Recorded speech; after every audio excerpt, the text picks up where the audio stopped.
Right now, society faces many ethical issues on the subject of energy, one of which is global warming. Global warming is when the Earth's natural greenhouse effect retains more heat than it normally would. This is due to an increase of carbon dioxide in the atmosphere, which is caused by human activity. The amount of carbon dioxide in the atmosphere has increased steadily in the last 60 years, thus resulting in an increase of the observed global temperature of Earth. But the largest contributor of carbon dioxide production is from electricity generation. Things like renewable energy sources like wind and solar produce only a fraction of what coal plants could do. To have renewable energy sources produce the same amount of power plant of coal would, thousands of wind turbines would need to be installed, as well as acres upon acres of solar farms, making renewable sources a complete substitution for coal plants economically unfeasible. To move towards greener energy alternatives, our society needs to focus on sustainable energy alternatives. To become more sustainable in our society's power production efforts, we need to find an alternative to coal that produces an equivalent amount of electricity without the carbon dioxide production.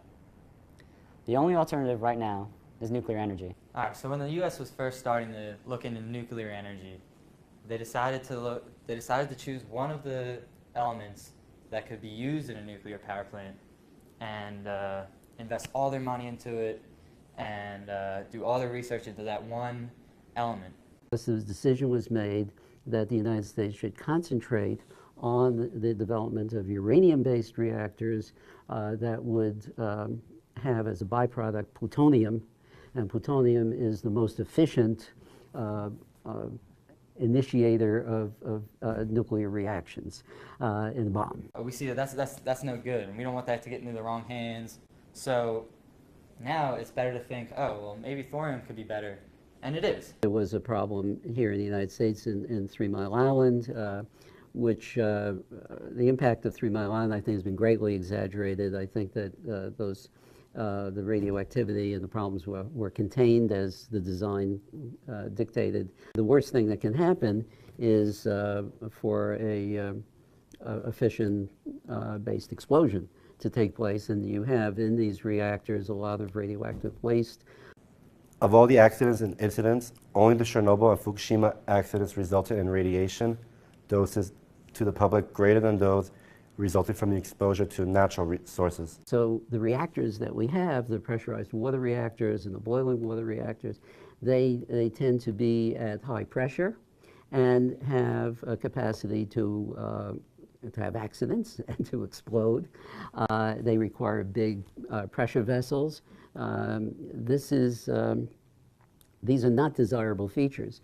With the molten salt, all the reaction takes place in the molten salt, so that you are doing all of this at normal atmospheric pressure, which does not have the potential of an explosion. And a fantastic feature of all of this is that that the reactions are taking place in a container which has a plug at the bottom. The plug heats up, it melts, and lo and behold, everything in the reactor drains out into a container, and there's no more nuclear reaction. So if the system fails, you have a safe conclusion. There's other advantages too. So thorium can be used in a molten salt reactor. So that's like the biggest advantage of thorium, is that it can be used, and it's much safer than the uranium reactors. There's two other advantages, main advantages of thorium. It's more abundant in the United States and in the world. 5 times as much thorium than uranium. Another advantage of thorium reactors is that it can be made in a much smaller, modular fashion. This will allow the reactors to be placed much closer and without power lines. A lot more could be done to inform the public about what's happening in other countries, particularly India and China, where there are initiatives with thorium. I think there needs to be more education in general about nuclear realities.